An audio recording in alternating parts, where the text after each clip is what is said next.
In nomine Patris et Filii et Spiritus Sancti. Amen. Veni Sancte Spiritus repleturum corda fidelium et tui amoris in eis signem accende. Emite spiritum tuum et creabuntur. Et renovavis facinter. Deus, qui corda fidelium Sancti Spiritus illustratione docuisti, da nobis non spiritu recta sapere, et eius semper consolatione gaudere, per Christum Dominum nostrum. Amen. Sancta Maria, Mater Dei, sede sapientiae, Ora pro nobis. in nomine Patris et Filii et Spiritus Sancti. Amén. En la clase de hoy nos toca exponer la última perícopa del capítulo 8 del Evangelio según San Mateo. Nos vamos a ocupar del texto de Mateo 8, versículos 28 a 34. Se trata del pasaje que suele denominarse curación de los dos endemoniados o liberación de los dos endemoniados.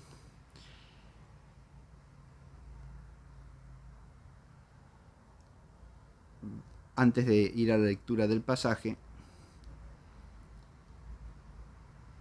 vamos a hacer unas breves aclaraciones preliminares. El episodio que narra aquí Mateo se encuentra también en los otros dos sinópticos. De manera tal que, como ocurrió con el pasaje anterior, referido a la tempestad calmada, tenemos que hacer un estudio sinóptico. Hay pasajes en los cuales las diferencias entre los sinópticos son menores y pueden ser dejadas de lado a la hora de estudiar exegéticamente uno de ellos. Eso conviene porque al estudiar la perícopa de cierto evangelio tenemos que entenderla en la unidad literaria y conceptual de ese evangelio. Por eso, si las diferencias son menores, si son de poca envergadura, se las puede simplemente mencionar sin comentar con detenimiento. Pero cuando son diferencias de relevancia o que hacen a la significación y al enfoque particular de cada evangelista, conviene hacerse cargo de la cuestión sinóptica porque precisamente eso nos permite profundizar la perspectiva propia del evangelista que estamos estudiando. Es lo que hemos hecho en el caso de la tempestad calmada. Y tendremos que hacerlo también ahora con la curación de los endemoniados. Fíjense que yo he dicho, es el pasaje que suele llamarse curación o liberación de los endemoniados, de los dos endemoniados. Pero que sean dos los endemoniados es un dato exclusivo de Mateo, porque tanto Marcos como Lucas, eso ya lo vamos a oír en la lectura de las respectivas perícopas paralelas, hablan de un endemoniado. Y no le he dado el nombre tampoco del lugar donde acontece el hecho, porque ahí hay otra cuestión clásica. Estas cuestiones, diferencias entre los sinópticos, la primera que he señalado, si hay dos endemoniados o hay uno solo. La segunda, ¿dónde acontece? En la región de los Gadarenos o de los Gergesenos. Ahí hay una cuestión crítico-textual y al mismo tiempo una cuestión sinóptica, porque ateniéndose a las reglas de la crítica textual, una cosa dice Mateo y otra cosa dice Marcos. Lucas se puede en buena crítica textual unir a la elección de Marcos, pero hay quienes en Lucas leen una tercera posibilidad. Esa cuestión ya la vamos a comentar al explicar la perícopa. Bien, pero en lo que coinciden los tres, eso sí, es en la ubicación, es decir, viene en los tres después del episodio de la tempestad calmada por el Señor.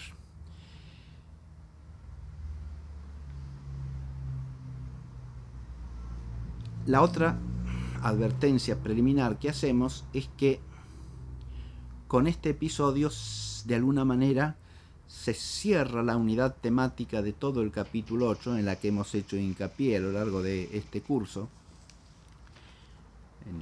desde que entramos en este capítulo 8, después de concluir con el Sermón de la Montaña. Esa unidad temática del capítulo 8 está en el relato de una serie de signos que claramente manifiestan a Jesús como Mesías y como Señor, implicando también de modo claro su divinidad. Ese es el enfoque teológico del texto mateano, podríamos decir claramente y sin duda razonable.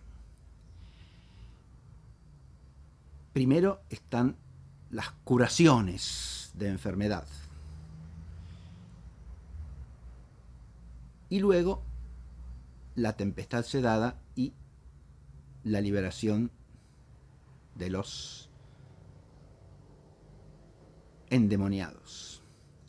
En medio aparece insertada la temática del seguimiento, que es como el centro de gravedad conceptual a su vez del capítulo 8, en cuanto que al manifestarse Jesús como el Mesías, como el Señor, que es Dios, la consecuencia vital, práctica para los hombres es el estar llamados a seguirlo. Con esto tenemos ubicado conceptualmente el texto que vamos a oír. Y hay de nuevo una especie de gradación, podríamos decir, o por lo menos de variación temática en la manifestación del poder divino de Jesús. En primer lugar, es el dominador de la enfermedad. Y en estos episodios de curación de enfermos se manifiesta la llegada del reino como reino de salud, reino de sanación. La salvación es sanación, es curación del hombre caído. En segundo lugar, está el dominio señorío sobre la totalidad de la naturaleza, lo cual se relaciona con la fe y la confianza que implica el reino. Es el reino del Señor que como creador del cielo y de la tierra domina los elementos de la naturaleza. Es aquel a quien el viento y el mar obedecen. En eso se manifiesta su poder divino y por lo tanto la necesidad de responderle con una fe y una confianza plenas. Y ahora, en esta perícopa que nos toca hoy considerar, se va a manifestar como el Señor que impera sobre los demonios, sobre los espíritus malignos. El reino de salvación es un reino de curación, de sanación del hombre caído, es un reino de paz, de calma, de serenidad, que es la serenidad que trae el Señor que impera sobre toda tempestad, y es un reino de liberación del poder del maligno.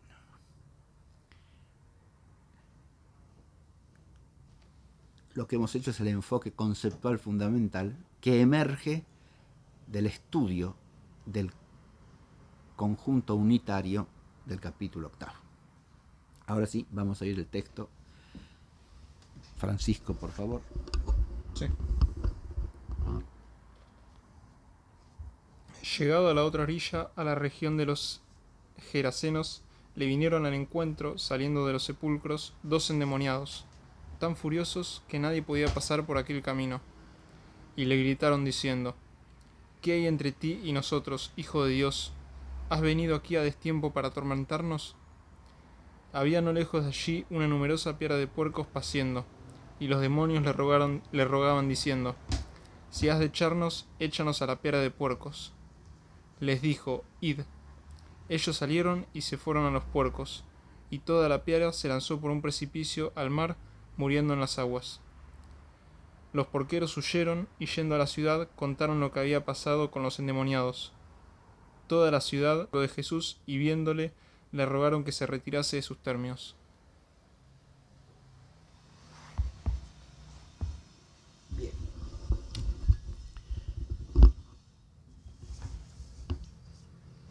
El texto que acabamos de oír, que es el relato del episodio en Mateo, tiene una estructura literaria muy clara. El versículo 28 introduce la narración del hecho. Es la introducción. Nos presenta al Señor llegando a la otra orilla del lago, del mar de Tiberíades, desembarcando en ella, y encontrándose con 2 endemoniados. Según el texto de Mateo, esos 2 endemoniados les salen al encuentro. Salen a su encuentro. Son ellos los que se le aproximan, saliendo de la región de los sepulcros, ¿verdad? Vamos a leer de nuevo este versículo inicial. Esos 2 endemoniados además son descritos por Mateo como furiosos, de tal manera que la gente procuraba no pasar por allí, por donde ellos se encontraban. Bien, ¿qué es lo que dice el texto? Releámoslo. Sí. Llegado a la otra orilla, a la región de los Gerasenos, le vinieron al encuentro, saliendo de los sepulcros, 2 endemoniados, tan furiosos que nadie podía pasar por aquel camino. Muy bien. Leamos el mismo texto en alguna otra versión, así comentamos un poco el léxico del versículo 28. Sí. En Straubinger dice: Y cuando llegó a la otra orilla, al país de los Gadarenos, vinieron a su encuentro 2 endemoniados que salían de unos sepulcros y eran de extremo feroces, tanto que nadie podía pasar por aquel camino. Bien. Y leamos Sí. Alonso, Jekyll, a ver. Y Alonso dice: Al llegar a la otra orilla y entrar en territorio de Gadarenos, le salieron al encuentro 2 endemoniados, salidos de los sepulcros. Eran tan violentos que nadie se atrevía a pasar por aquel camino. Bien. Violentos, furiosos, y la traducción de Straubinger es feroces, creo. En extremo feroces. Feroces, furiosos, violentos. Bien. El término que aparece en el texto griego se podría traducir sin más por malos, pero eso suscitaría una serie de problemas. Dañinos, feroces, está muy bien, furiosos también, agresivos en extremo. Bien.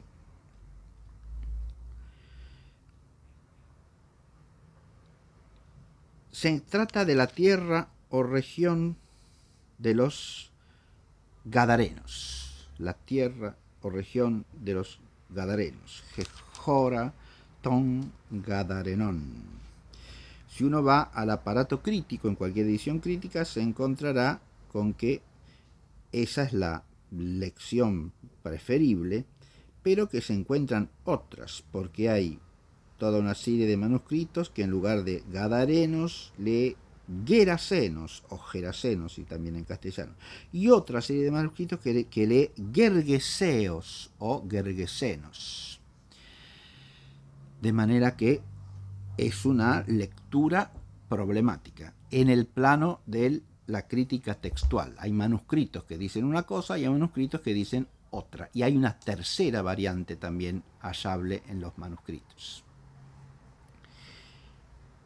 En general, para Mateo, los críticos textuales prefieren, y con fundamento adecuado en las reglas de la crítica textual, para Mateo la lectura Gadarenos. Bien, esto hace alusión a una ciudad llamada Gadara. Es una ciudad de la región de la Decápolis. Acá no hay mayor precisión en la referencia, simplemente habla de la tierra de los Gadarenos en un sentido de localización. La Decápolis es una región que se ubica precisamente al este del lago de Genesaret o de Tiberíades. Bien. Pero vamos a enfatizar aquí un hecho fundamental que hace al desarrollo narrativo, ¿no?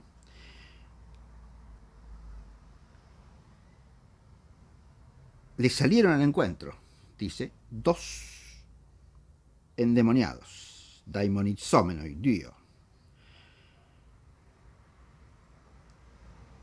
procedentes de los sepulcros, ectom nemeion exergomenoi, y jalepoi lian, en extremo feroces o furiosos o agresivos. De tal modo que la consecuencia de esa ferocidad de los endemoniados era que nadie se atrevía a pasar por aquel camino. El camino estaba de alguna manera clausurado, vedado, porque todo el mundo evitaba encontrarse con estos hombres en estado de extrema furia, agresividad nociva para los demás. Con eso se introduce el relato. Los versículos 29 y 30, perdón, 29 a 31, 29 a 31, no 29 y 30 solamente, 29 a 31, contienen lo que podríamos llamar el nudo del desarrollo narrativo. Ese nudo se despliega a modo de diálogo. Y es un diálogo entre Jesús el Señor y los demonios, no precisamente los endemoniados. Los versículos 29 a 31 contienen en realidad la parte de diálogo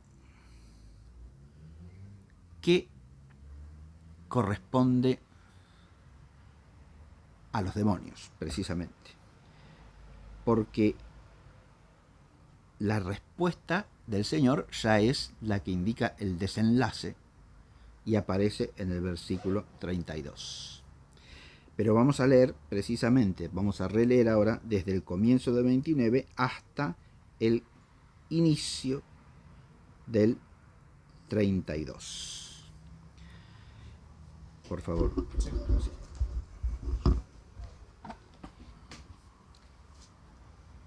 Y le gritaron diciendo: ¿Qué hay entre ti y nosotros, Hijo de Dios?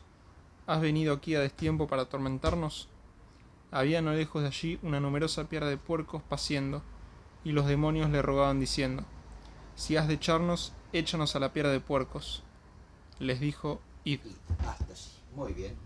Ahí tenemos el desarrollo del diálogo, ¿no? En primer lugar, la primera locución de los demonios que gritan, que claman ante la presencia del Señor, es una queja. Esa queja está expresada a modo de interrogación retórica. Son dos preguntas las que expresan la queja. La primera: ¿qué tenemos que ver contigo, Hijo de Dios? Hie tu Theou es la expresión que aparece en Mateo. ¿Qué tenemos que ver contigo, Hijo de Dios?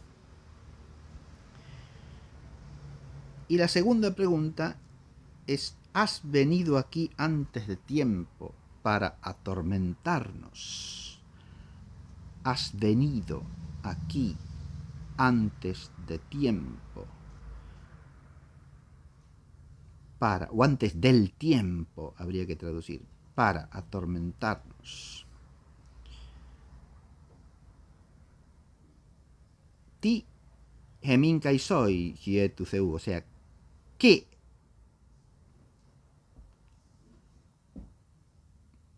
a nosotros y a ti?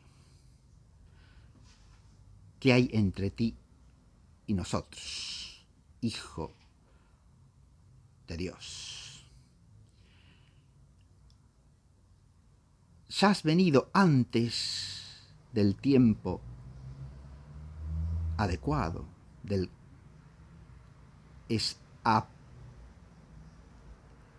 has venido pro kairu, bazanisai himas, es decir, para atormentándonos.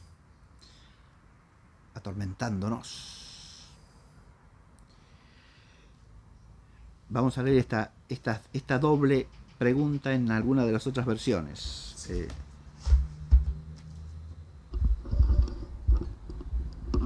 En Alonso dice: ¿Qué tienes con nosotros? ¿Has venido antes de tiempo a atormentarnos? Atormentarnos, muy bien. Y Straubinger traduce: ¿Qué tenemos que ver contigo, Hijo de Dios? ¿Viniste aquí para atormentarnos antes de tiempo? Muy bien. Es esencialmente lo mismo en los tres, ¿no? No hay mucha dificultad desde el punto de vista léxico ni gramatical para traducir. La primera interrogación viene a insinuar, y esa sería la queja, que ellos no tienen que ver con él y que él, por tanto, no tiene que ver con ellos. Algo así como si le estuviesen diciendo: no nos hemos metido contigo, ¿por qué vienes tú a meterte con nosotros? Si entendemos en este sentido la pregunta, en realidad esa afirmación implícita está en contradicción clara con lo otro que aparece en la pregunta. Porque la pregunta, a más de esta afirmación hecha a modo de pregunta, no tenemos nada que ver contigo, no hay nada entre nosotros, entre tú y nosotros, va seguida de un vocativo. Se dirigen a Jesús llamándolo Hijo de Dios. Ese Hijo de Dios implica que le han reconocido como tal, como el Hijo de Dios por excelencia, es decir, implica en el sentido mínimo de la expresión el reconocimiento de Jesús como Mesías. Y en realidad, al reconocerlo como Mesías, esa afirmación entre nosotros no hay nada, es decir, ¿qué tenemos que ver contigo? ¿Qué tienes que ver tú con nosotros? Aparecería como claramente vana y en contradicción con el reconocimiento de que es aquel que trae el reino de Dios.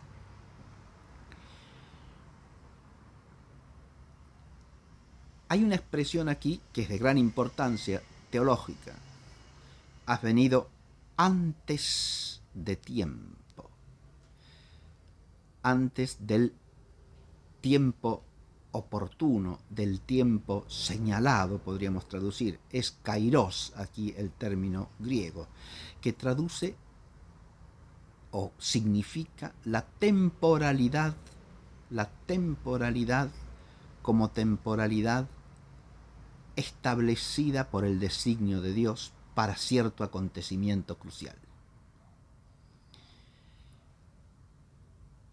Ya la exégesis patrística, ampliamente y unánimemente, entiende que el reproche que dirigen aquí los demonios a Jesús sería en el sentido de todavía no es el tiempo final, es decir, todavía no es el tiempo de la instauración del reino, ¿por qué te metes con nosotros?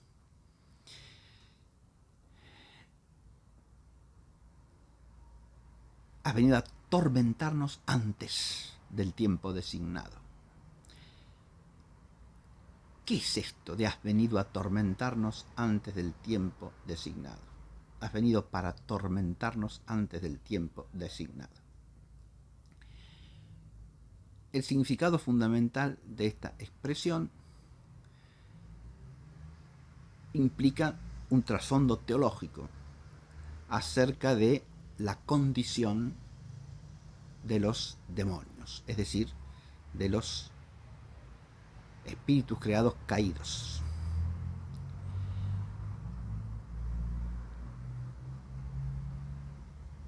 Desde su caída están castigados.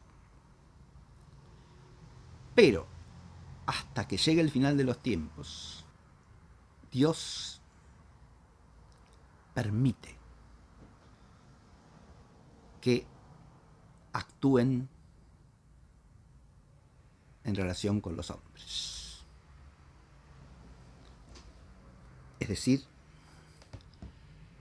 está la idea, ese es el trasfondo teológico al que aludía, de que hasta que llegue el fin del tiempo no están totalmente encadenados, de manera que estén absolutamente impedidos de ejercer cierto influjo sobre los hombres.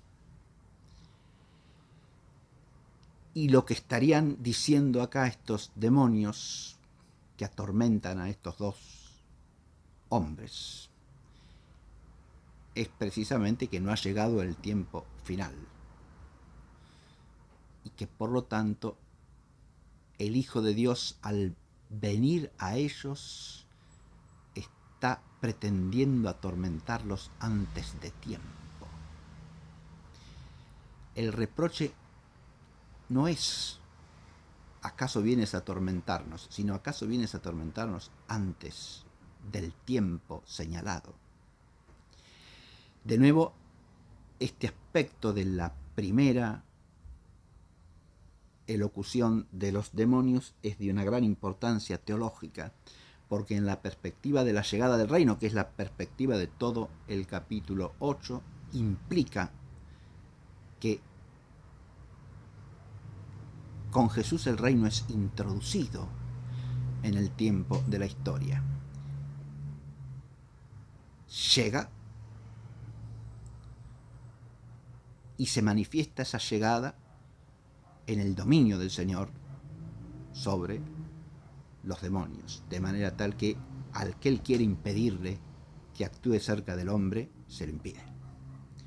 Ya empieza la atadura final de los demonios. Ya empieza la derrota definitiva de los demonios. No ha llegado el último día, eso es cierto. Eso es lo que parece significar esta frase. Pero ha llegado el inicio del final. El reino se introduce y se inicia el combate decisivo. Porque ha entrado en el tiempo el que vence al demonio.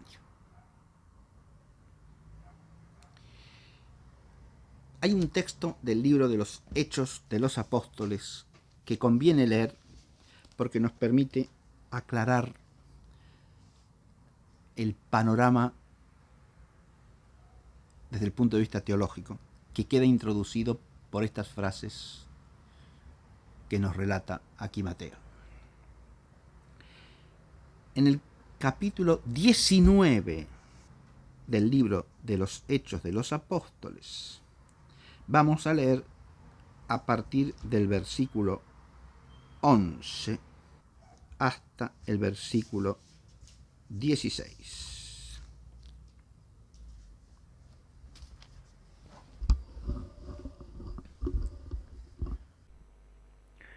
Subido él en la barca, el endemoniado le suplicaba que le permitiese acompañarle, mas no se lo permitió. Antes le dijo: Vete a tu casa y a los tuyos, y cuéntales cuanto el Señor ha hecho contigo, y cómo ha tenido misericordia de ti. Y él se fue y comenzó a predicar en la Decápolis cuando le había hecho Jesús, y todos se maravillaban.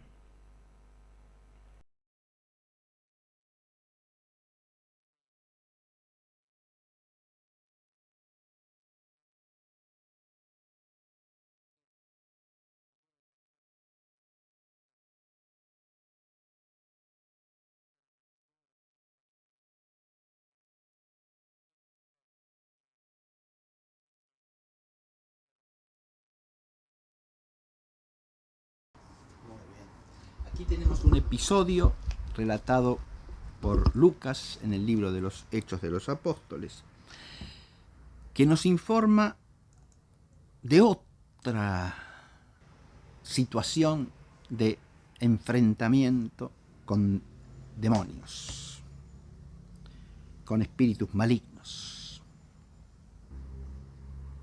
Esta situación es sumamente significativa en relación con la perícopa que estamos tratando de entender. ¿Por qué? Porque aquí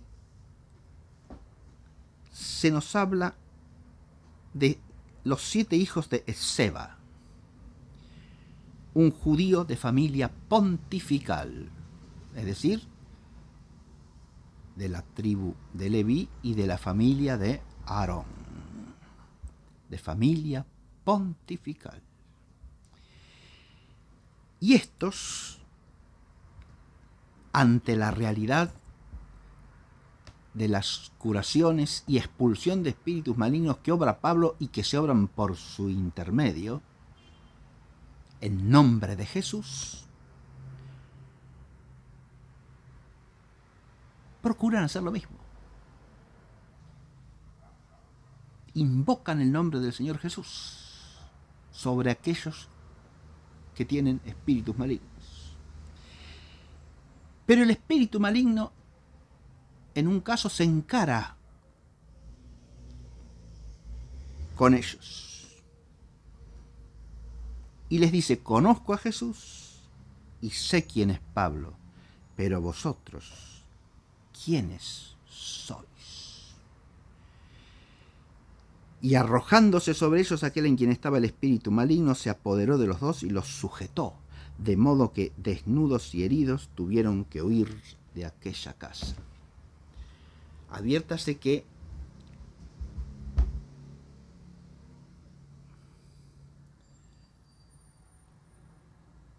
cuando el espíritu maligno dice: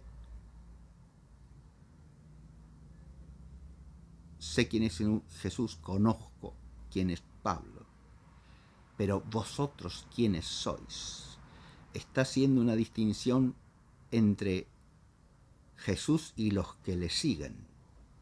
Esto volviendo a la temática y a la perspectiva teológica de Mateo. Los que están con él, los que le siguen donde quiera que él va, los que son partícipes de su gracia y de la vida que él le ha venido a comunicar. Por un lado están estos, ante los que el espíritu maligno retrocede. Y por otro están aquellos que, aun cuando invoquen el nombre de Jesús, no lo siguen.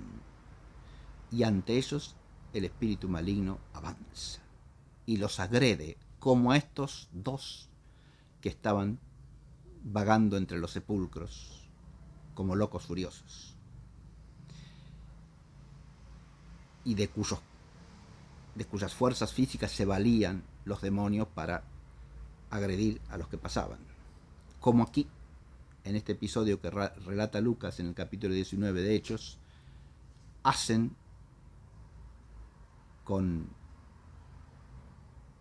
las fuerzas físicas del que estaba poseído, que echa a los hijos de Seba de su casa, arrancándoles las vestiduras y además hiriéndolos. Ahí tenemos cómo irrumpe el reino. Espontáneamente viene a nosotros, ante esto, el carácter exorcístico del bautismo.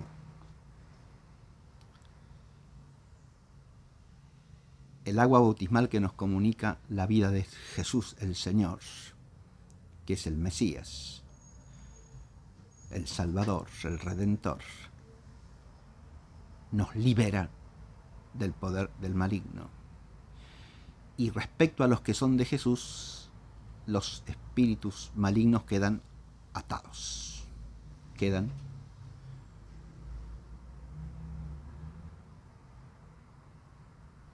sin poder. Este es el sentido fundamental. Habría que aclarar, habría que matizar desde el punto de vista teológico que eso es en la medida en que esos que el Señor ha rescatado le siguen a donde quiera que vaya. Ese seguimiento está ligado a la liberación del asalto del maligno en forma de posesión, de obsesión, de asedio.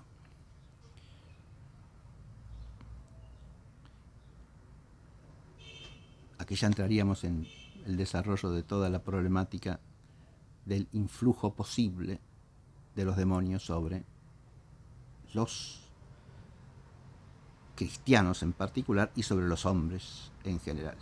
Pero es claro que en la perspectiva de Mateo y en la perspectiva de Lucas, que es la del Nuevo Testamento, con el Señor se inicia con la llegada, con la primera venida del Señor, que introduce el reino en el tiempo de la historia, aunque no lo lleva a su consumación, cosa que acontecerá en la segunda venida. Se inicia el tormento final de los espíritus malignos. Esto es por lo que claman estos demonios que tienen poseídos a estos dos que vagan entre tumbas.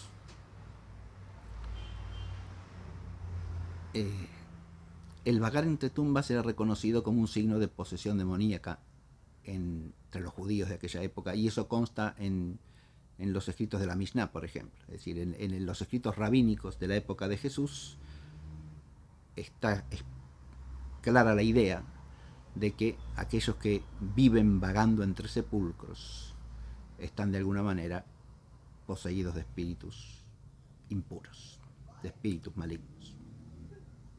Incluso la expresión espíritus impuros está especialmente asociada a eso, en virtud de que la proximidad o el contacto con cadáveres impurificaba, según la ley del Antiguo Testamento. Por lo tanto, el que vive entre sepulcros es como si viviera en la impureza, ¿no? Y por eso los espíritus que llevan a los hombres a vagar como dementes entre tumbas se los llama demonios impuros, ¿no? O espíritus inmundos. Aquí aparece también otro tema importantísimo que tenemos que advertir. El no poder actuar sobre los hombres es para los demonios un castigo terrible. Me detengo un momentito en esto porque parte de su condena final es eso, el no poder actuar sobre los hombres en absoluto. ¿Por qué eso es una condena terrible? Porque parte esencial de su existencia, para lo que Dios los ha creado, es ejercer influjo sobre los hombres. Es decir, los puros espíritus existen en el orden de la creación, y esto está implícito en este texto que estamos estudiando, porque está dicho claramente que para ellos el que no se les permita influir sobre los hombres es el que se los expulse de ellos. Es una pena dolorosísima, es algo terrible. ¿Por qué esto es así? Esto implica primero que parte de su destino, de aquello para lo que Dios los ha creado, es ejercer influjo sobre los hombres. De hecho, eso es lo que ejercen los espíritus puros que son santos, y también los caídos, en la medida en que Dios se los permite y tolera a estos últimos, ¿no? Y hasta dónde el establecimiento del reino mesiánico se los permite.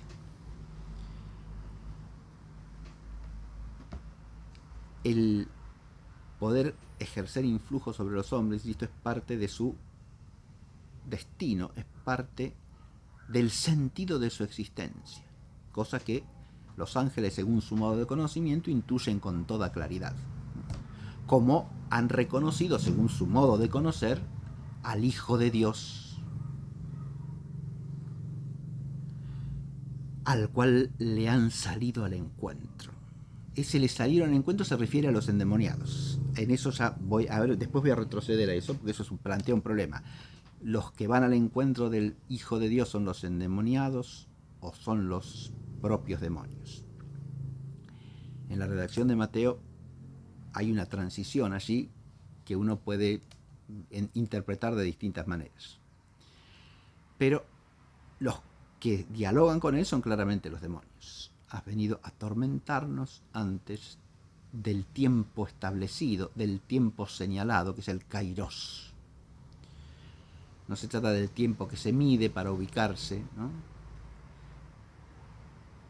según el ritmo de la naturaleza, que se diría en griego con el término cronos, sino que es el kairos, es decir, el tiempo señalado, designado, establecido por Dios para determinada realización de su eterno designio, para que se cumpla cierta parte de su designio eterno, de su plan divino. El no poder ejercer influjo sobre los hombres, insisto, es una pena terrible. Claro que para el espíritu que se ha hecho maligno, ese ejercer influjo es dañar al hombre. Su apetito es de dañar. Pero en ese apetito de dañar al hombre va incluido un apetito más profundo, una raíz más honda, una tendencia de la misma naturaleza angélica a influir sobre los hombres. Que esa está tanto en los espíritus malignos como en los espíritus santos, los que cantan la alabanza de Dios en su presencia. Y ese apetito natural, para decirlo en términos escolásticos, es de coexistir con los hombres, pero además coexistir influyendo sobre ellos, ejerciendo una acción sobre los hombres. Esto es un dato fundamental de lo que podríamos llamar la teología de los espíritus creados, ¿no? Y vale la pena detenerse a reflexionar sobre esto. No es el tema preciso de esta perícopa, pero esta perícopa nos abre hacia esa dimensión de la reflexión teológica que es la angelología y la demonología, es decir, la reflexión sobre los espíritus puros, su relación con Dios, su relación con los hombres y con el resto de la creación. Digo con el resto de la creación porque aquí también va a aparecer ahora otro aspecto, ¿no?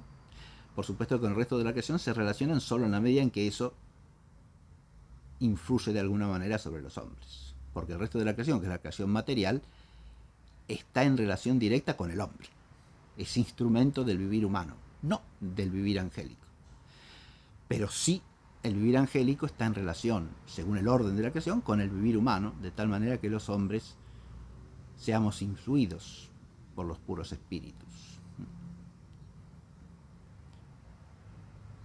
Y en el drama de la caída de parte de esos espíritus se abre el drama de un influjo benéfico por un lado y un influjo maléfico por el otro. Esto es lo que aparece en esta perícopa, ¿no? Este influjo maléfico y cómo el Señor viene a ponerle límite y fin. ¿Qué es lo segundo que le dicen? Ahora avanzamos al versículo siguiente. La primera pregunta entonces era la pregunta por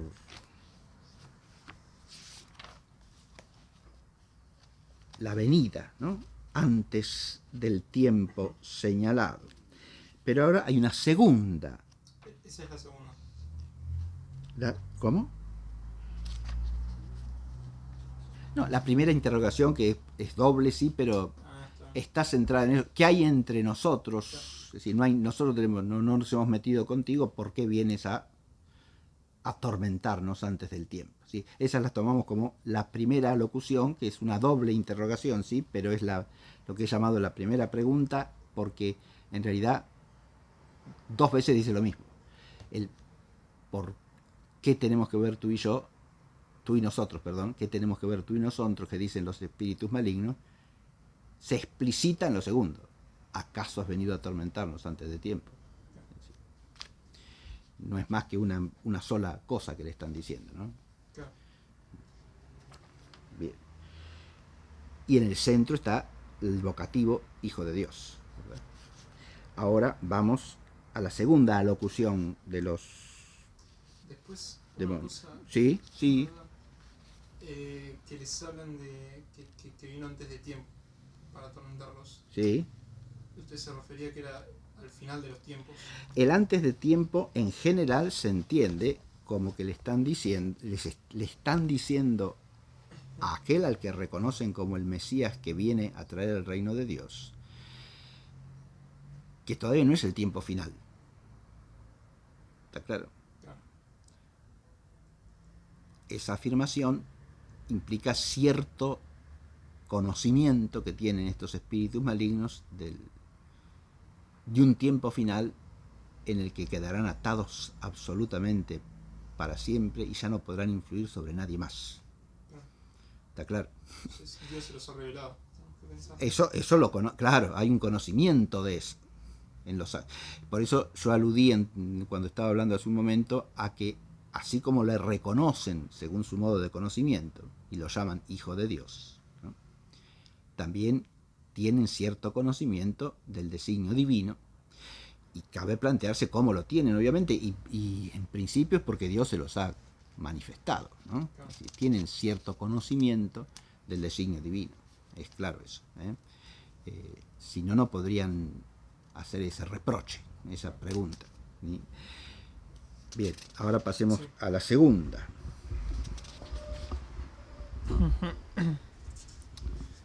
Leo desde el 30. Sí. Había no lejos de allí una numerosa piara de puercos paciendo. Ahí Esto es una información que irrumpe aquí en medio de este diálogo y parece que no tiene nada que ver, ¿no? ¿A cuento de qué viene esto? Que nos informe ahora Mateo en el relato, ¿no? En el ritmo de la narración aparece de pronto una numerosa piara de cerdos que está en las cercanías paciendo, ¿no? Bien. Los cerdos en gran número están comiendo cerca de allí, ¿no? Hay una piara numerosa, eso es lo que nos dice. Bien. La segunda alocución de los demonios nos aclara por qué la referencia a la piara, ¿no? Bien. Y los demonios le rogaban diciendo: si has de echarnos, échanos a la piara de puercos. Les dijo: id. Si has de echarnos, échanos a la piara de puercos. Advirtamos que la segunda alocución de los demonios es una petición, ¿no? Es una especie de ruego, de súplica. Si has de echarnos, échanos a la piara de cerdos. El resultado de la petición es que Jesús les concede lo que piden, ¿no? Id, les dice. Id a la piara, ¿no? Y ahora va a venir el desenlace de la narración. Id a la piara. Id. ¿Cómo entender esto? Primero que nada, el hecho de que le pidan. Y lo piden bajo una forma condicional, ¿no? Si has de echarnos, échanos a la piara de cerdos.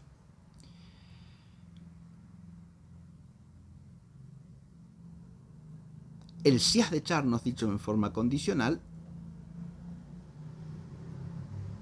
puede entenderse fácilmente, no como una duda acerca de si los va a echar o no los va a echar, sino más bien como una frase condicional que más bien que traducirla por condicional había que traducirla por reconocimiento del hecho de que es así, o sea, es una condición reconocida como de necesario cumplimiento. O sea, dado que tienes que echarnos, échanos a la piara de cerdos. Ese sería el sentido propio de ese condicional. No es un condicional en que expresen una duda acerca de si los va a echar o no. Porque la primera alocución parece entender que con toda claridad saben que los va a echar. Has venido a atormentarnos antes de tiempo. O has venido antes de tiempo para atormentarnos, ¿no? Y ahora piden que si les, dado que los tiene que echar, o sea, si has de echarnos, o dado que nos tienes que echar, insisto, échanos a la piara de cerdos.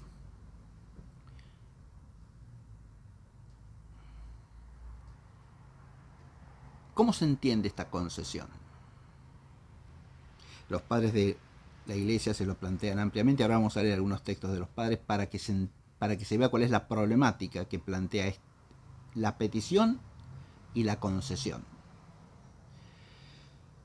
Porque la petición parece ser una súplica de que no se les prive de todo influjo. Una cosa es dañar a los hombres en su propio ser, poseyendo sus propios cuerpos, ¿no? Y otra cosa es dañarlos en sus posesiones. Lo primero es más y más profundo. Lo segundo es menos, pero es un daño. La gradación en sentido inverso la tenemos en el libro de Job. Cuando Dios le permite al demonio ir a atormentar a Job, empiezan dañándolo en sus posesiones, luego siguen por sus familiares y terminan dañándolo en su propio cuerpo. Es decir, hay una progresión desde lo más remoto a lo más íntimo del ser de aquel a quien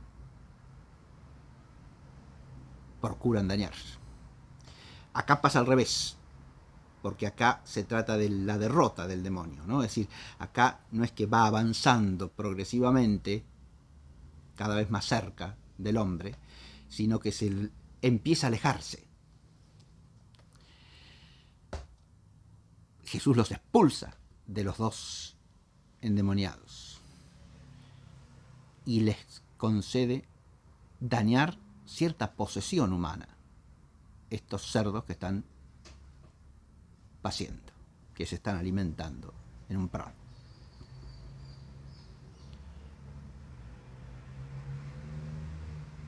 Y es lo que de hecho van a hacer, ¿no?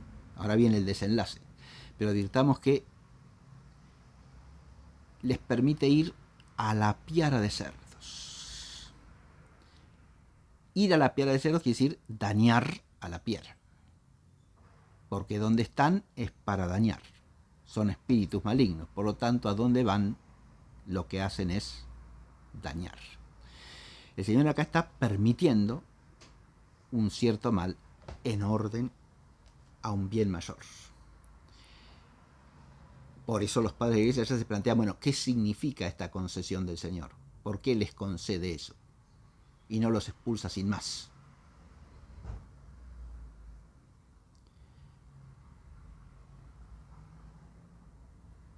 Acá está la temática implícita también de si esto no pudiera bien significar que el cese del influjo que establece la primera venida del Señor es parcial, es relativo, no es absoluto.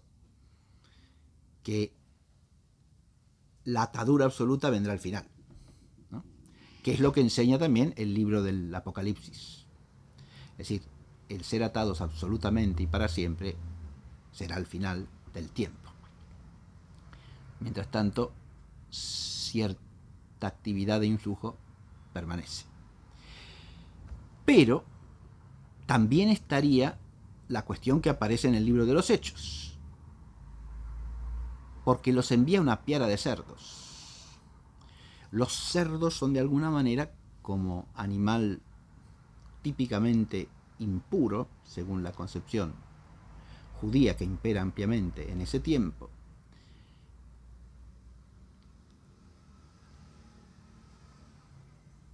símbolo de los gentiles.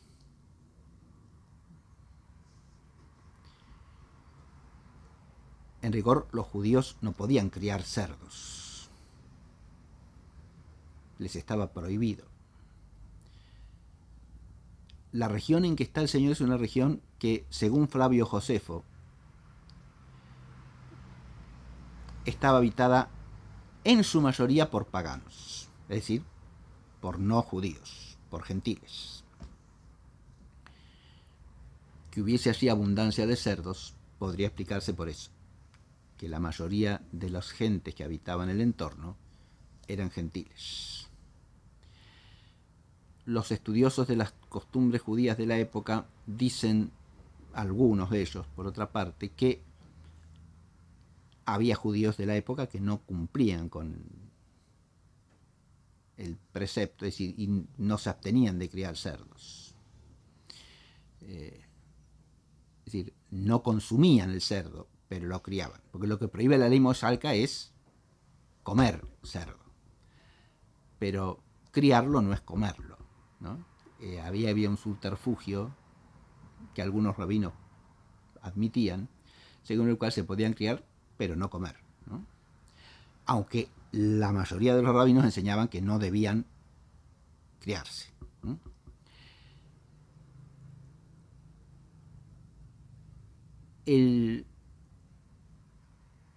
Pero permanece en pie el dato de Flavio Josefo de que la mayoría de los habitantes de esa región, del oriente del lago de Genesaret, de Decápolis, eran paganos.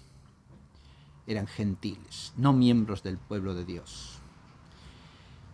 Partiendo de eso, podría entenderse que el arrojarlos a los puercos sería una manera de separarlos del influjo sobre aquellos sobre los cuales Jesús influye. Pero dejarlos entre aquellos que no reconocen a Jesús. Eso es una posibilidad de significado simbólico de ese arrojarlos a la piara de cerdos. Ahora vamos a leer algunos textos de los padres sobre esto. Pero es claro que plantea este problema, la permisión que el Señor hace. Otros interpretan que esa permisión es precisamente para manifestarles a los habitantes de la comarca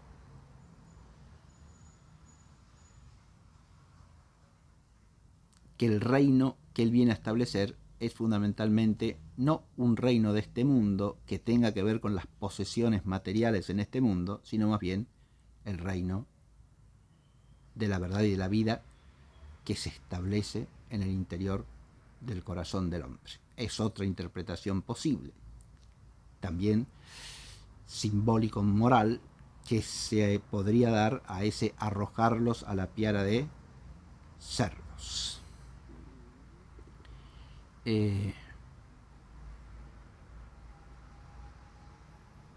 Los hiere en sus posesiones, podríamos decir, para significar que el reino que él trae no es un reino de riqueza temporal, sino un reino de riqueza eterna, ¿no? Otra posibilidad, ¿no? Lo que por ahora lo que quiero señalar es que el hecho de que el Señor conceda esa petición implica el problema de explicar qué significa esa concesión. ¿Por qué los envía? ¿Por qué los arroja a la piara de cerdos? Bien, ahora vamos al desenlace del relato.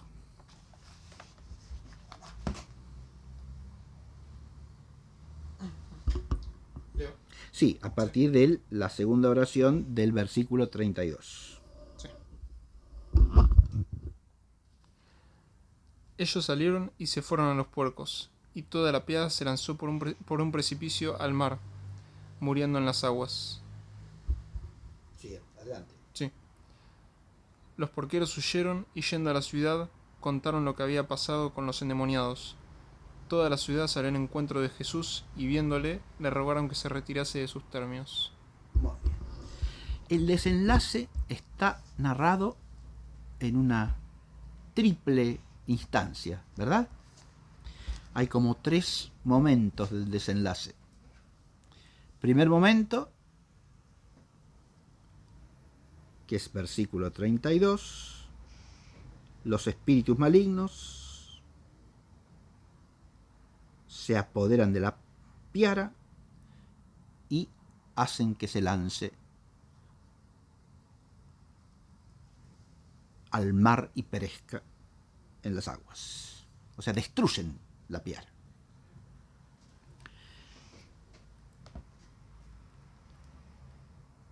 Primer momento del desenlace. Destrucción de la piara. La piara de numerosos cerdos, una piara numerosa, muchos cerdos, ¿no? Dice... Lo que hacían, ¿sí? Si fuesen judíos que criaban a nosotros, que los vendían, comercializaban. Claro, lógico, pero no los comían. Claro. ¿Sí? Como eso implicaba una ocasión muy próxima de transgredir la ley, ¿no? Claro. No me estoy pensando en realidad la mayoría de los rabinos prohibían que se criasen, ¿no? Que los judíos criasen cerdos, ¿no? Claro. Digo, si tomamos las interpretaciones que decía recién, sí, sobre que era un modo de castigo, podría entenderse, digamos, como un castigo para los judíos que criaban cerdos. Claro. Eso también es otra posibilidad, ¿sí? Más directa, más inmediata, digamos, ¿no? Claro. ¿Sí? No simbólica ya, sino histórico concreta. Esa es otra posibilidad.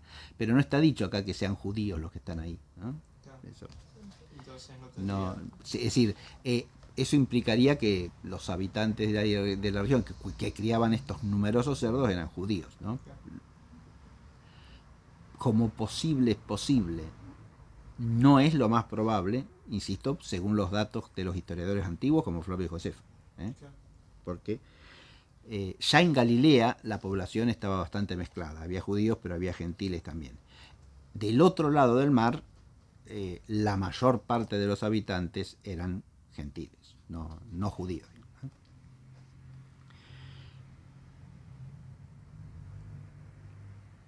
Entonces la primera instancia es esta destrucción de la piara a la que los demonios arrojan a las aguas. Segundo momento, los porqueros, es decir,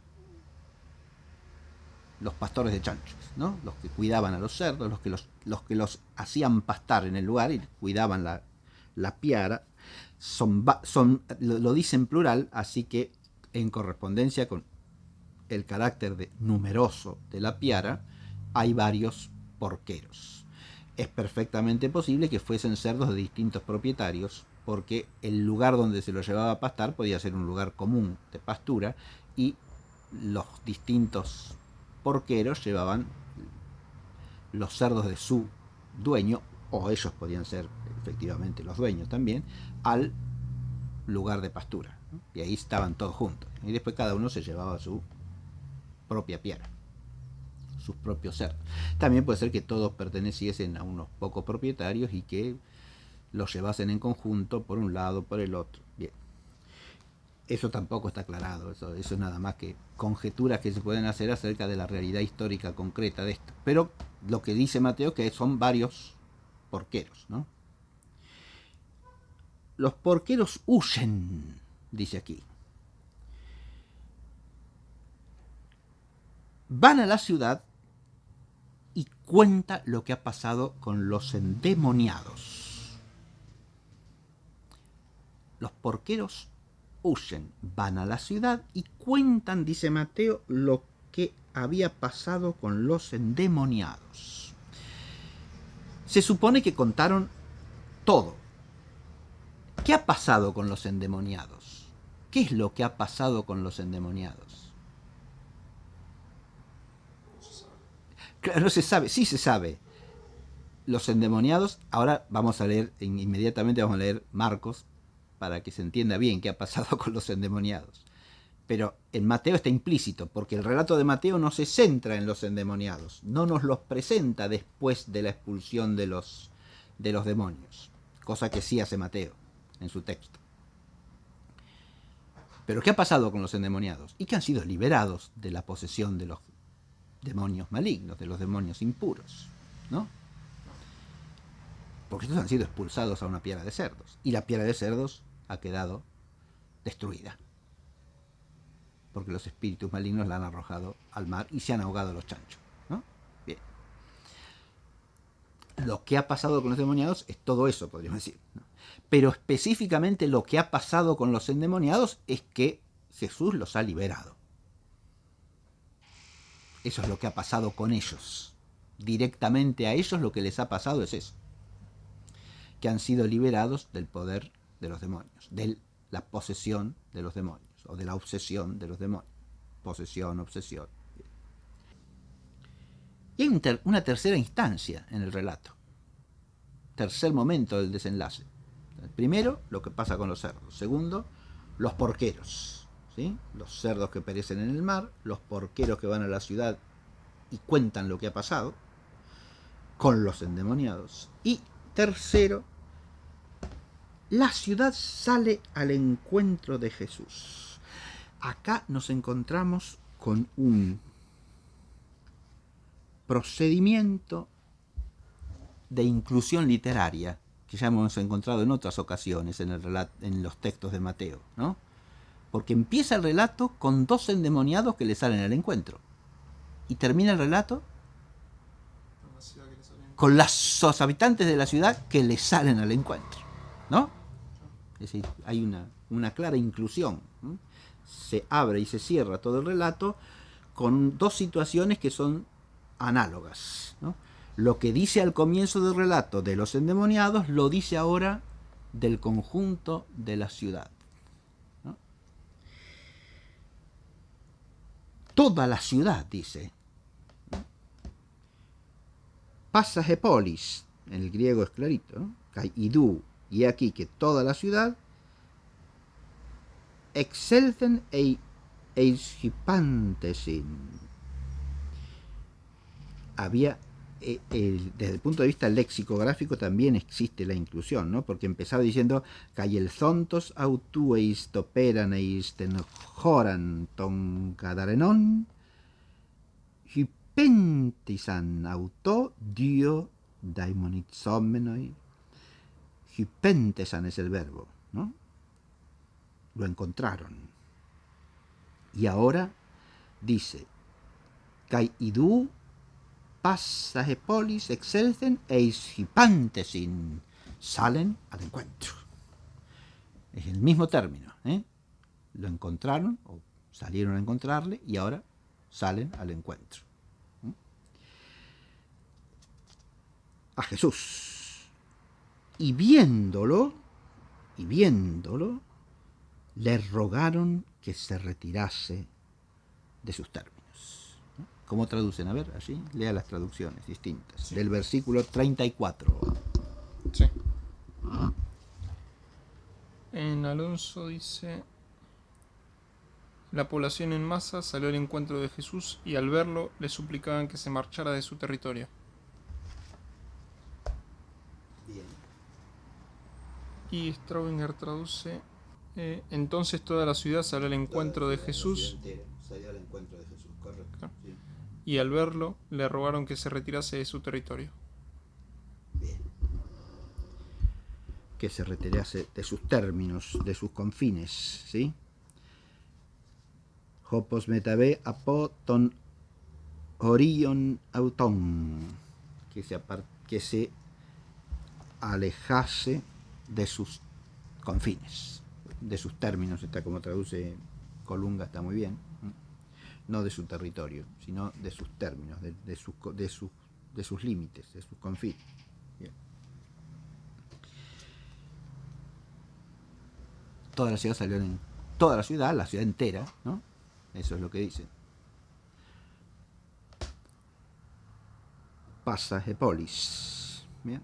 Toda la ciudad sale al encuentro. Bien. Y este es el último horizonte del desenlace, ¿no? Son como 3 dimensiones. Los cerdos, ¿no? La piara arrojada al mar. Ahí está el daño que el Señor les tolera a estos demonios expulsados, ¿no? Segundo, los porqueros, que van a dar noticia de lo que ha sucedido con los endemoniados a la ciudad. Y tercero, la ciudad que sale al encuentro. Ahí cierra el relato Mateo, ¿no? Y curiosamente la ciudad sale al encuentro para pedirle al Señor que se aleje de sus confines. De nuevo, esto es un desenlace sumamente enigmático. Le piden que se aleje de sus confines. ¿Qué significa esto? Ya los padres de la iglesia tienen distintas opiniones sobre este tema, también los vamos a leer, ¿eh? ¿Por qué la ciudad entera le pide que se aleje de sus confines? Uno puede pensar como lo más obvio que quedan sumamente alarmados por lo que ha pasado con los cerdos.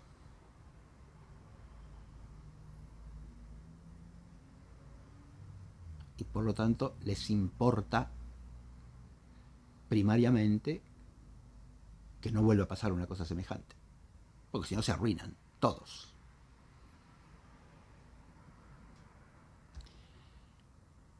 En el pedirle que se aleje habría allí una radical incomprensión del misterio de salvación, un misterio de iniquidad, de apego a los bienes temporales y de cerrazón para la luz del reino que irrumpe, En cambio hay otros ya desde la época patrística que entienden que le piden eso por una especie de temor sacro, ¿no? Porque quedan espantados de que haya alguien que tenga poder para expulsar demonios, ¿no? Ya vamos a detenernos en ese punto. Ahora lo estamos planteando simplemente porque lo que quería es que se viese la estructura narrativa del texto en Mateo. Eso ya queda expuesto, creo que con claridad. Entre los dos que salen al encuentro, advirtamos que en los dos casos se manifiesta una suerte de rechazo de Jesús que viene. Primero, los demonios que le dicen: ¿qué hay entre tú y nosotros? ¿Acaso tenemos que ver nosotros contigo? Y después estos que le dicen con énfasis, que le ruegan con énfasis, le piden que se aparte de sus confines, que se aleje de sus confines. No lo quieren entre ellos. Parece haber un claro paralelismo entre una situación y la otra,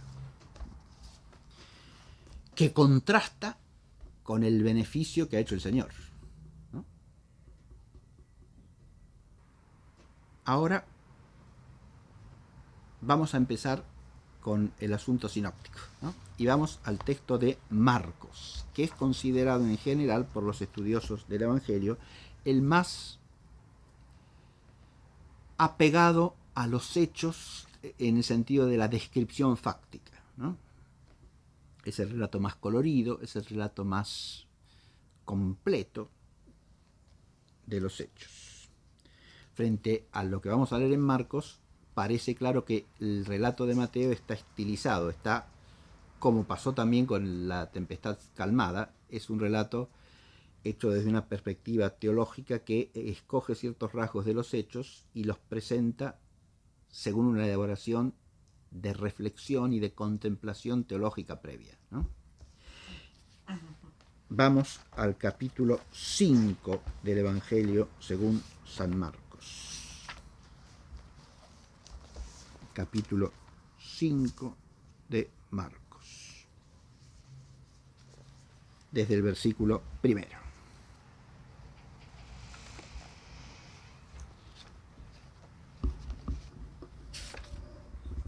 Lea, por favor, Francisco. Sí. Vamos a ver desde el 1 al 20, ¿sí? Sí. Advirtamos también que ya es bastante más extenso el relato, ¿no? En Marcos son 20 versículos en Marcos, ¿no? Bien, adelante. Llegaron al otro lado del mar, a la región de los Gerasenos, y en cuanto salió de la barca... Ya tenemos una primera diferencia, ¿no? Sí. No es la región de los Gadarenos, sino la región de los Gerasenos. Bien, este es uno de los clásicos problemas sinópticos en relación con este tema. Adelante. Sí. Y en cuanto salió de la barca, vino a su encuentro, saliendo entre los sepulcros, un hombre poseído de un espíritu impuro. Uno. No dos endemoniados, ¿sí? Como dice Mateo, sino un hombre poseído de espíritu impuro. Adelante. Sí. Espíritu impuro. Que tenía su morada en los sepulcros y ni aun con cadenas podía nadie sujetarle, pues muchas veces le habían puesto grillos y cadenas y los había roto. Continuamente, noche y día, iba entre los monumentos y por los montes gritando e hiriéndose con piedras. Viendo... Hasta allí. Sí. El escueto furiosos o feroces de Mateo ahora se transforma en una descripción muy vívida y pormenorizada de lo que pasaba con este endemoniado, ¿no? Detengámonos brevemente en esto. Sí. Primero, dice algo que también Mateo recoge, que tenía su morada entre los sepulcros. En realidad Mateo no dice eso, Mateo dice que salieron de los sepulcros, ¿no? Emergieron de los sepulcros los dos endemoniados. Entendemos que ahí estaban, obviamente, porque de ahí salieron. Pero Marcos nos da una información más completa, podríamos decir, porque no es que salieron de entre los sepulcros porque en ese momento estaban ahí, sino que del endemoniado del que habla Marcos nos dice que moraba entre los sepulcros. Es decir, habitualmente estaba ahí, en el cementerio. Bien. ¿Y luego qué es lo otro que describe? Nadie podía sujetarle, que muchas veces lo habían encadenado y había roto las cadenas. Ahí está. Entendemos por qué Mateo dice furioso, feroz, que manifiesta además una fuerza, podríamos decir, no natural, sobrehumana, ¿no? Le ponen cadenas y las rompen. Más de una vez le habían puesto cadenas y las había roto, ¿no? No lo podían contener con nada. Lo encadenaban y él rompía las cadenas. Bien. ¿Qué más dice? Continuamente de noche y día iba entre los monumentos y por los montes gritando e hiriéndose con piedras. Muy bien.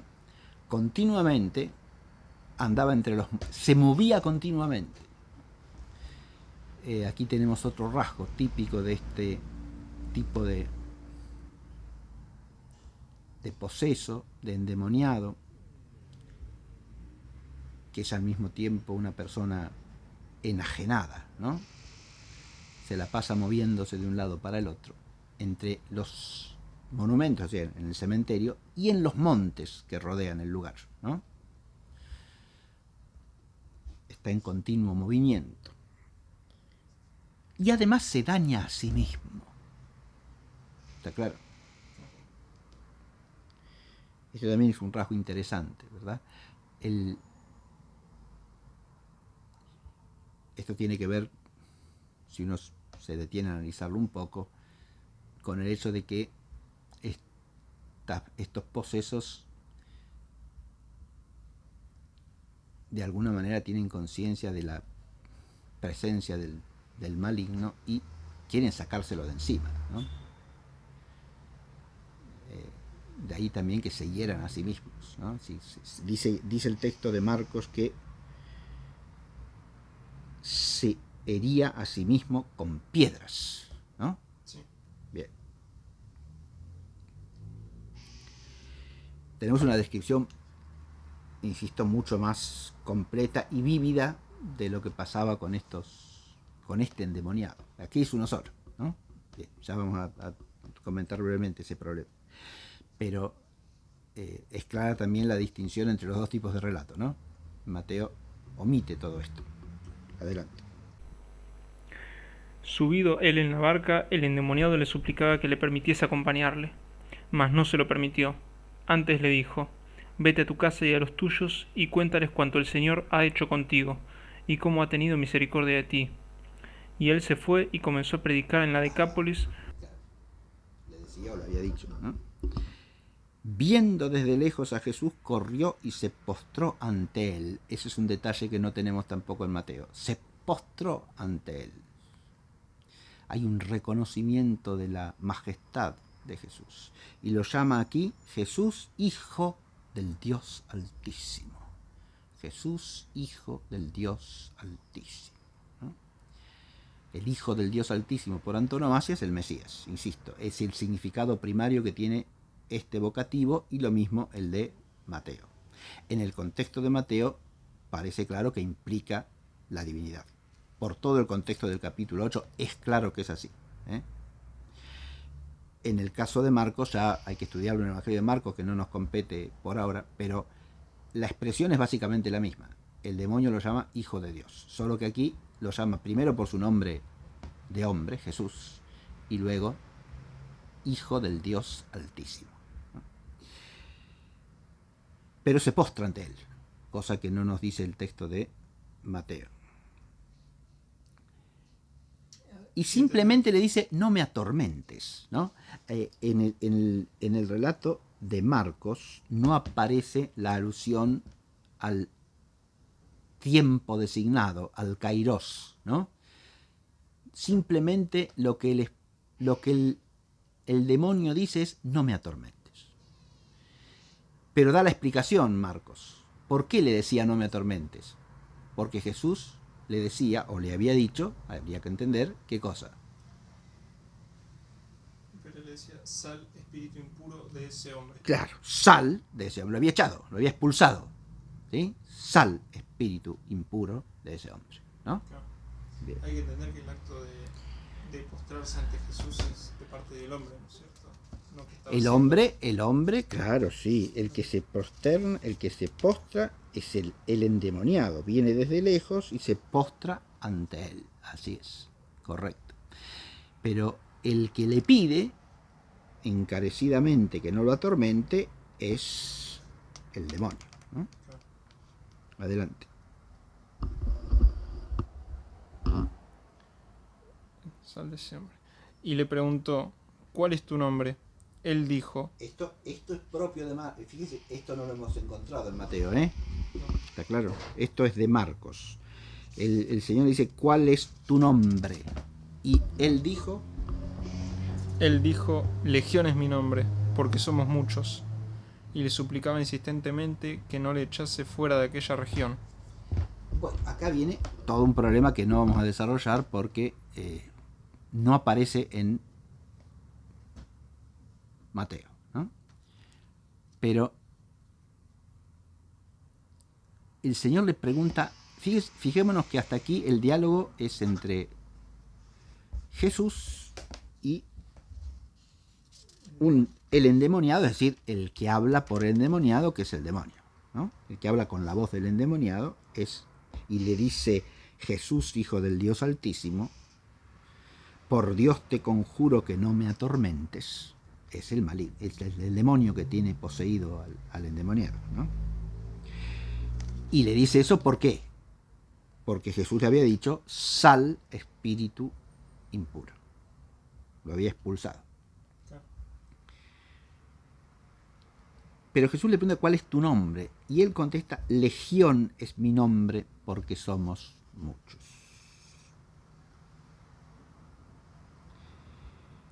Y le suplicaba insistentemente que no le echase fuera de aquella región.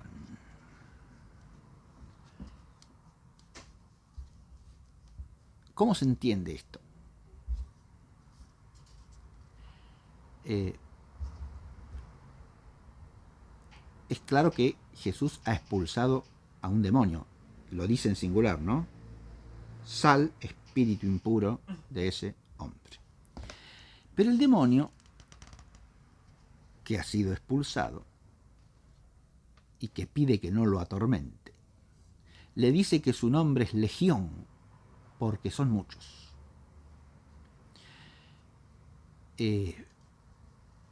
¿Esto quiere decir que son muchos los demonios que tienen poseído a ese hombre? Puede entenderse así, o puede entenderse que este demonio que lo posee forma parte de un conjunto amplio de demonios que son muchos, y por eso se llaman legión. La alusión a legión obviamente está tomada del contexto histórico. Una legión es una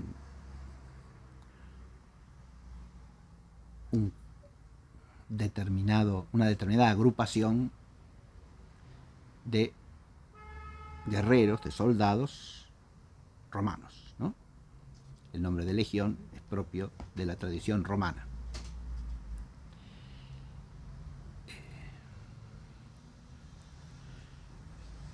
Y una legión se componía de varios miles de soldados. Así que es variable eso, pero siempre varios miles, ¿no? De modo que, es como decir muchos. No necesariamente hay que transponer el número de los integrantes de una legión al número de demonios. No hay por qué hacer una igualdad numérica ahí. Simplemente legión quiere decir una multitud, ¿no? Pero una multitud ordenada, de alguna manera, entre comillas, una multitud que opera con un mismo fin, como lo hace una legión, porque una agrupación de soldados, tiene alguien que la dirige, ¿no? Y cumple una misión unitaria. De ahí el nombre de legión no solo sugiere una muchedumbre, sino que sugiere una muchedumbre organizada en orden a un fin y que cumple con cierta misión, ¿verdad? Que cumple con cierto fin, de modo unitario. Bien. Están todos ligados entre sí, están todos unidos entre sí, estos muchos demonios. De modo que si lo echan a él, echa a todos, no solo a él. Es como si él fuese la cabeza de la legión, ¿no? Entonces, si lo echa a él, los echa a todos. ¿Mm? Son una legión, en el sentido de que son un cuerpo de combatientes unidos. ¿Mm? Y le suplica. Advirtamos también que el término legión para un judío de Palestina de esa época tiene la connotación del ejército gentil ocupante, ¿no? De su propio territorio, que lo domina. Bien, sigamos. Ahora viene el 11, ¿no? Sí,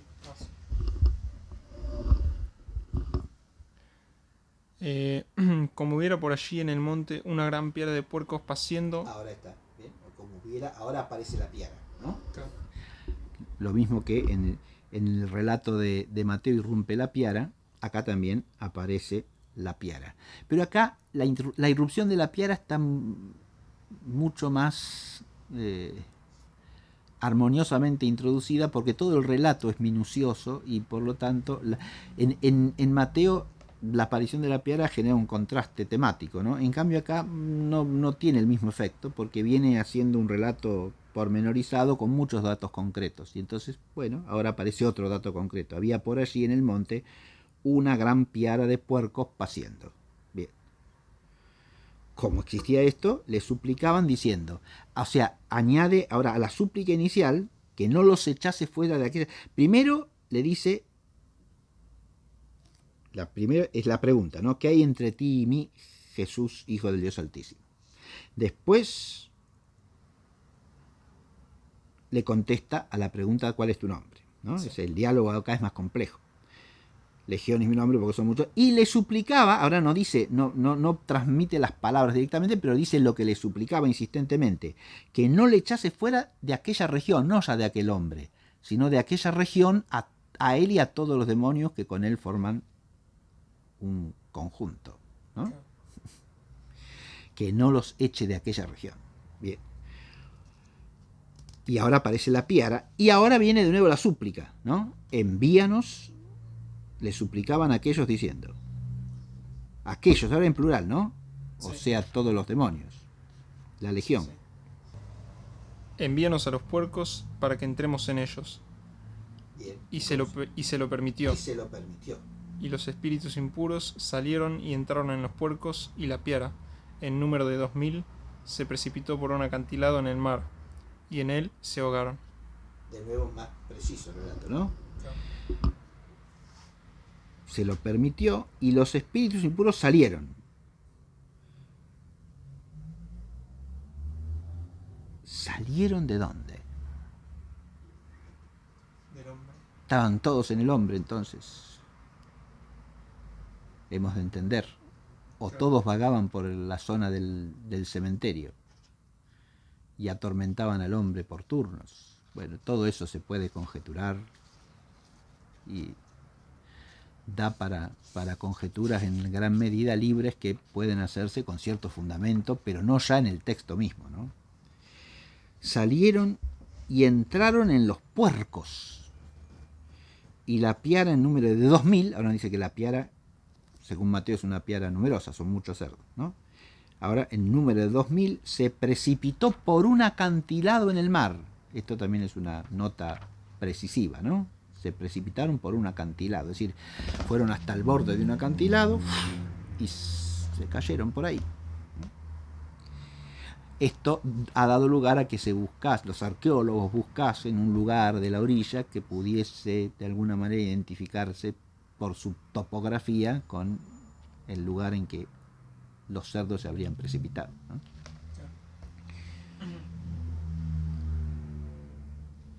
Y se ahogaron. Eso sí, lo sabemos también por Mateo.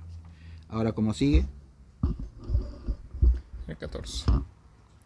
Los porqueros huyeron y difundieron la noticia por la ciudad y por los campos, y vinieron a ver lo que había sucedido.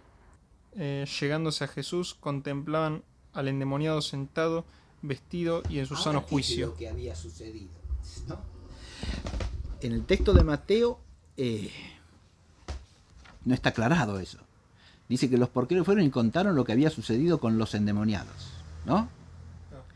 Ahora Marcos nos dice que una vez que recibieron la noticia de los porqueros, la gente de la ciudad y de los campos circundantes fueron a ver lo que había pasado, lo que había sucedido. ¿Y qué es lo primero que describe? ¿Que vieron? ¿Encontraron a quién? Ellos contemplaban al endemoniado sentado. Llegándose a Jesús, contemplaban al endemoniado sentado, Vestido y en su sano juicio. el que había tenido toda una legión y temieron. Ahora sí está explícito, ¿no? Ahora dice que ese había tenido toda una legión, ¿no? Claro. Y temieron. O sea que era la legión de demonios en la que lo poseía, obsesionaba, ¿no?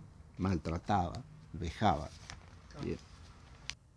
Pero ahora se lo encontraron ¿cómo? En su sano juicio. En su sano juicio.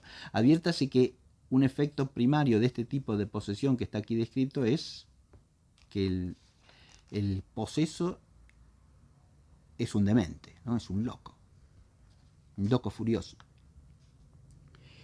Ahora está en su sano juicio. Claro.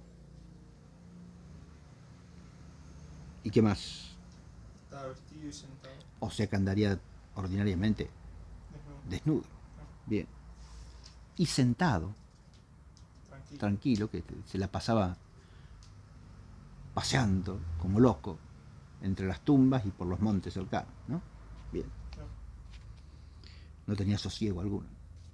Bien. Ahora vuelve a su condición auténticamente humana, ¿no? Deja de estar bajo el influjo de esa legión de demonios. Bien, adelante. Los testigos les referían el suceso del endemoniado y de los puercos. Pusiéronse a rogarle que se alejase de sus términos. Subiendo él en la barca, el endemoniado le suplicaba que le permitiese acompañarle, mas no se lo permitió. Ahora viene, fíjese, hasta aquí. Sí. Lo anterior lo tenemos en Mateo también, ¿no? Sí. Pusiéronse a rogarle que se alejase de sus términos. Pero con eso contrasta la actitud del endemoniado. Ahora, ¿no? Lea esto, que esto es tampoco lo tenemos en Mateo para nada, ¿no? No.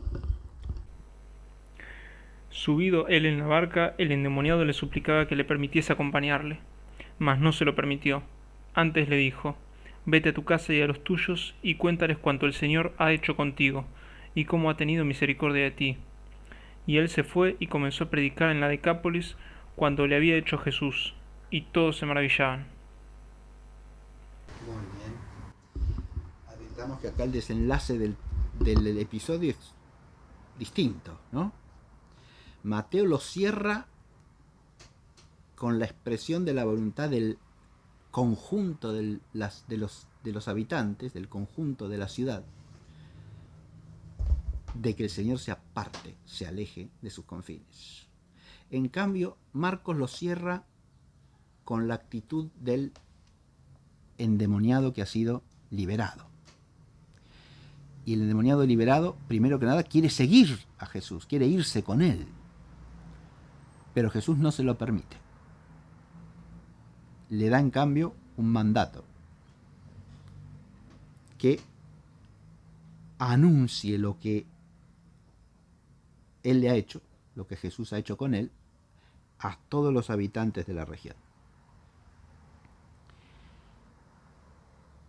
Cuéntales cuanto el Señor ha hecho contigo y cómo ha tenido misericordia de ti. O sea, lo manda a anunciar las maravillas que ha hecho el Señor y la misericordia del Señor para con él. Y él se fue y comenzó a predicar en la Decápolis cuanto le había hecho Jesús, y todos se maravillaban. Bien, es claro que este cierre del relato nos da una perspectiva distinta que la que tenemos en Mateo.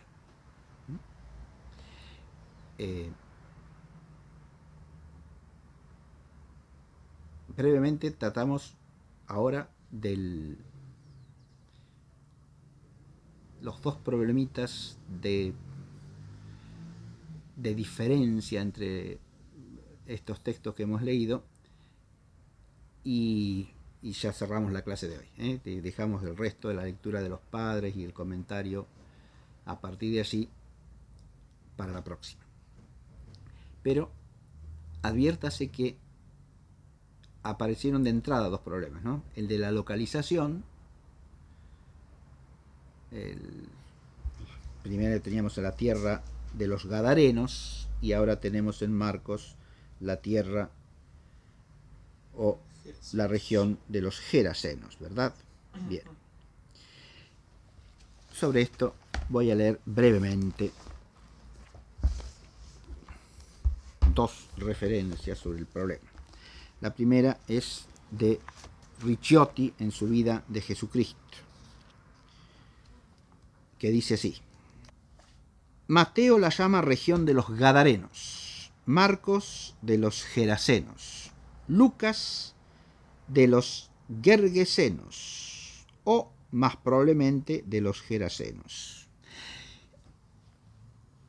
En Lucas se dividen los editores del texto, o sea, los críticos del texto, y algunos ponen en Lucas la misma lectura que en Marcos, es decir, región de los Gerasenos, con lo cual habría dos variantes, ¿no?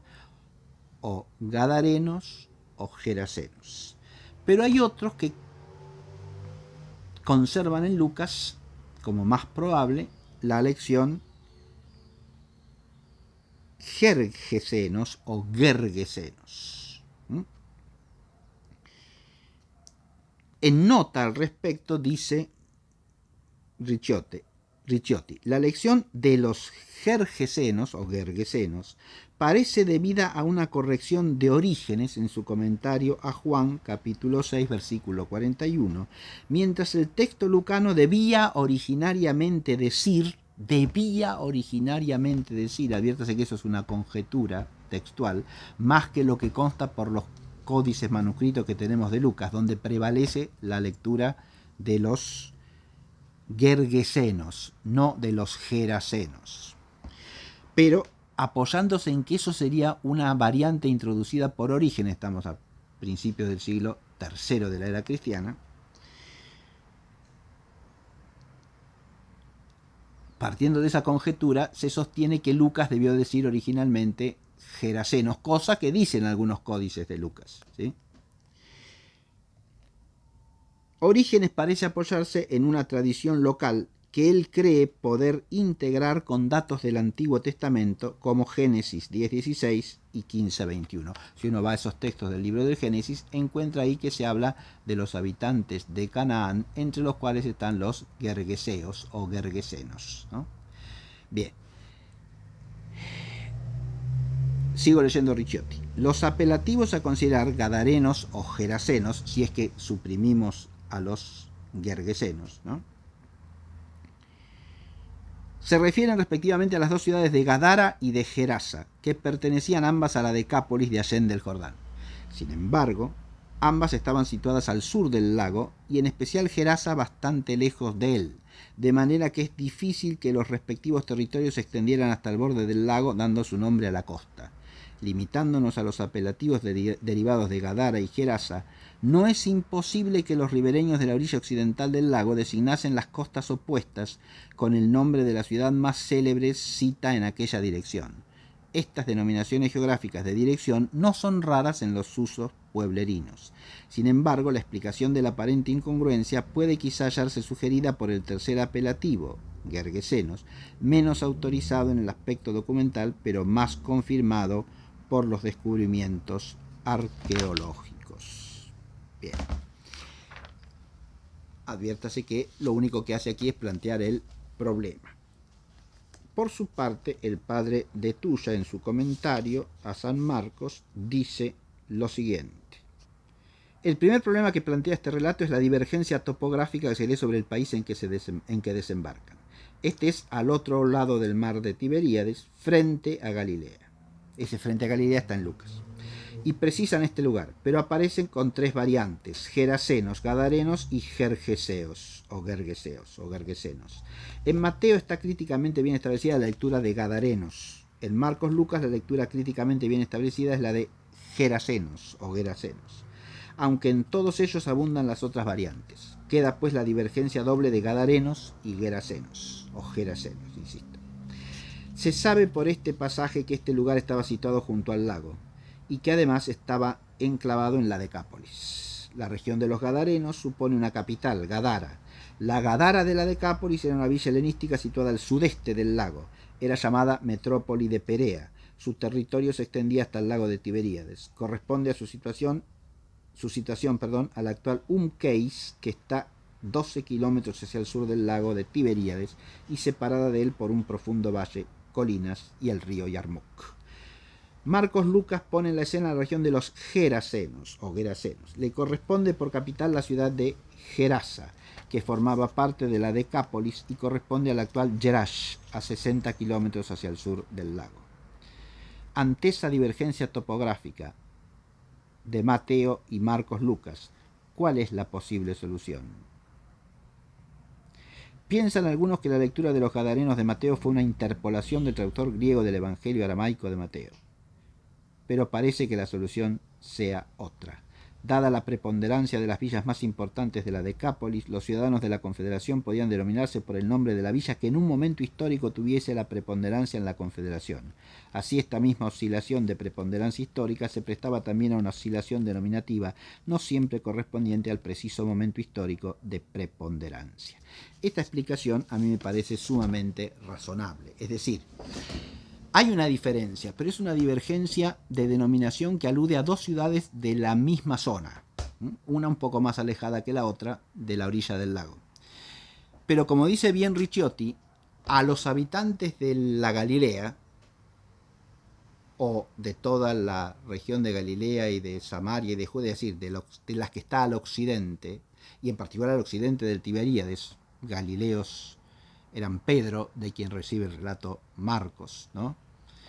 Y Andrés, y Juan y Santiago, todos ellos eran de la orilla occidental del lago de Galilea. Y al hablar de la otra región, podían usar para denominarla el nombre de alguna ciudad importante de la zona, una u otra, indistintamente, o según la fama que una ciudad u otra tuviera para ellos, o en determinado momento preciso, ¿no? Y eso podría explicar la diferencia de denominación fácilmente, ¿no? Como si nosotros desde La Plata dijésemos la zona de Citibel o la zona de Villa Elisa, así grosso modo, indiscriminadamente, en general, para aludir a la región que está al norte de nuestra ciudad, ¿sí? La zona de Citibel, la zona de Goné o la zona de Villa Elisa, ¿no? Podríamos aludir a eso, con eso, al mismo lugar en particular. Está por la zona, está por Villa Elisa, o está por Citibel, o está por Gonet, ¿no? De la misma manera, podría decirse aquí, en un contexto histórico en el que, a diferencia de lo que pasaría con estas denominaciones, para nosotros no es que sobre un mapa está establecida hasta qué calle llega una localidad y a partir de qué calle es la otra, ¿no? Sino que es la región donde está esta ciudad, esta otra ciudad, rodeadas por campiña, por campo, donde hay animales, donde hay aldeas, donde hay caseríos. Todo eso es la zona D. Es fácil entender que se le puede llamar la zona de Gadara o la zona de Gerasa indistintamente para aludir a la misma zona en general, o sea, ampliamente hablando, sobre todo por parte de gente que no es de la zona y por lo tanto no precisa, sino que habla en términos vagos, ¿no? Bien, eso es lo que hay que entender básicamente y eso explica perfectamente la diferencia. Y lo otro, que ya con eso cierro, es un endemoniado o dos endemoniados. Sobre eso hay dos explicaciones básicas que se han dado. La primera es que serían dos, como dice Mateo, pero el relato de Marcos, al que sigue Lucas en esto, se centra en uno de ellos. Centrarse en uno no excluye que hubiera otro. Habría que explicar por qué el relato se centró en uno. Quizá porque ese fue el que le pidió al Señor seguirlo y el que después dio testimonio. Y entonces el relato se centra en ese. ¿Está claro? Esa es una explicación perfectamente posible, ¿no? Porque hablar de uno no implica negar que hubiese otro. Entonces no hay contradicción entre un texto y el otro texto. Otra explicación es recurrir a un procedimiento literario que sería típico de Mateo, y es el de síntesis de dos o más episodios en uno. Esto se refiere a que Mateo más de una vez en su evangelio hace eso. Donde Marcos y Lucas siguiéndolo hablan de un endemoniado o de un paralítico, Mateo pone dos, pero omite un segundo relato acerca de otro endemoniado o de otro paralítico. Entonces, al hablar acá de dos, estaría aludiendo sintéticamente a ese otro relato que él no desarrolla, ¿no? Eso también es posible como explicación que ya nos llevaría no a lo concreto de los hechos, no sería por ese lado la composición entre los sinópticos, sino más bien a un procedimiento literario típico de Mateo. A mí la primera explicación me parece más satisfactoria y más razonable, ¿eh? Esta segunda no es inaceptable, ¿no? Pero puede crear cierta dificultad en el sentido de que si el acontecimiento del otro endemoniado es en otro lugar y en otras circunstancias, el procedimiento literario de Mateo sería un poco violento, ¿no? No nos dejaría entender bien los acontecimientos, ¿eh?